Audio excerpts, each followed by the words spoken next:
Baiklah, Assalamualaikum warahmatullahi wabarakatuh. Gimana kabarnya anak-anak? Semoga selalu sehat ya, belajar dan selalu semangat untuk belajar. Pertemuan kali ini Pak Agus akan memberikan konsep lagi ya. Ini terkait dengan gerak vertikal ya. Untuk memahami konsep gerak-gerak vertikal ini kalian juga harus memahami di situ kapan benda itu bergerak ke atas. Itu ada beberapa besar-besaran atau konsep-konsep yang perlu kalian pahami di sana. Pada saat benda akan turun ke bawah, nah itu juga ada konsep-konsep atau besar-besar yang harus dipahami. Untuk lebih jelasnya, Pak Agus akan mengupas tuntas ya materi ini, yaitu terkait dengan gerak vertikal ke atas dan kemudian gerak vertikal ke bawah. Ikuti tutorial Pak Agus. Baiklah. Di dalam gerak vertikal, ya di dalam gerak vertikal nanti kalian akan saya berikan contoh langsung. Ini misalkan benda itu dilempar ke atas itu dengan kecepatan awal v0, ya. Benda itu dilempar ke atas dengan kecepatan awal v0 dan lintasan di sini harus vertikal, ya. Kalau ini nanti gerakannya adalah vertikal, nanti suatu saat gerakan ini akan mencapai titik tertinggi. Ya. Pada saat mencapai titik tertinggi di sini berarti Vt sama dengan 0. Itu yang perlu kalian pahami.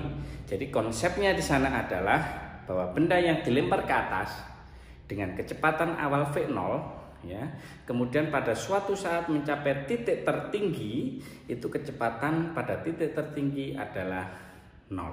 Itu ya. Jadi di sini. Nah, pada saat benda ini dilempar ke atas, pada titik tertinggi ini akan mencapai ketinggian H, gitu ya.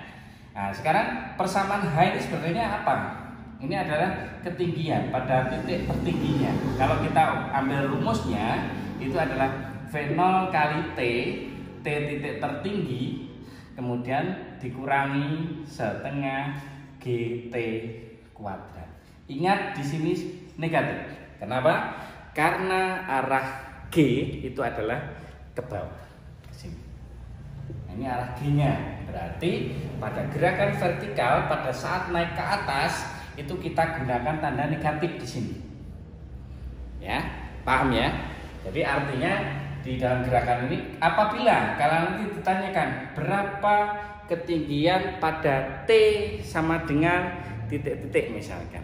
Pada ketinggian pada T tertentu ya, misalkan di sini di titik A, pada posisi A misalkan, berarti pada posisi A berarti ini ya, ini saya anggap ini misalkan H1 misalkan ya, berarti di sini nanti yang perlu kita pahami pada posisi A ya, V0 nya tetap kecepatan awalnya, kemudian kita hubungkan kepada H1.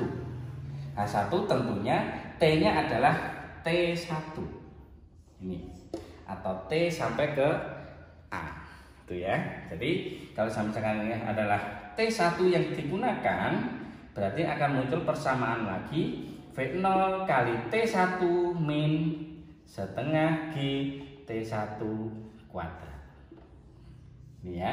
Kalau kita ingin mencari waktu bagaimana Pak Gus? T1-nya misalkan.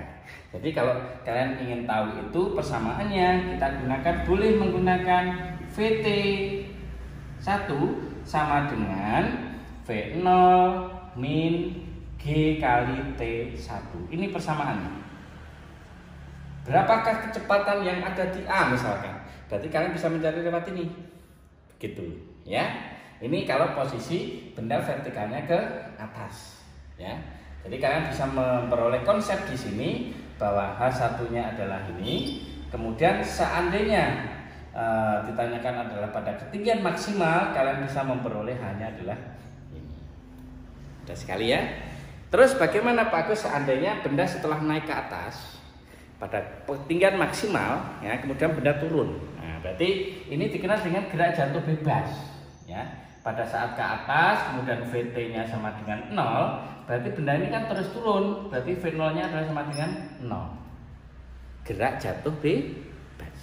Nah, di sini kalau seandainya ditanyakan hanya apa hubungannya dengan H, sama jawabannya V0 T plus setengah GT kuadrat.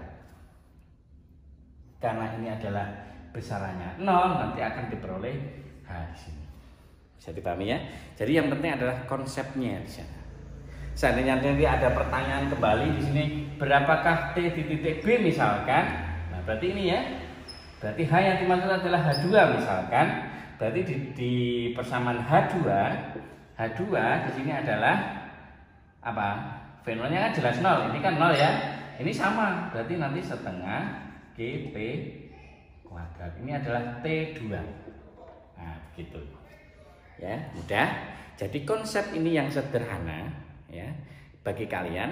Nah, nanti konsep-konsep yang Pak Gus jelaskan ini untuk memantapkan konsep kalian ya terkait dengan soal-soal yang ada di LKS kalian, itu nanti silakan dikerjakan kembali ya dengan konsep-konsep yang sudah dimantapkan lagi oleh Pak Gus ini ya. Semoga ini nanti bisa membantu kalian dalam mengerjakan soal-soal yang terkait dengan gerak vertikal. Semoga bermanfaat buat kalian ya. Assalamualaikum warahmatullahi wabarakatuh. Salam sukses selalu.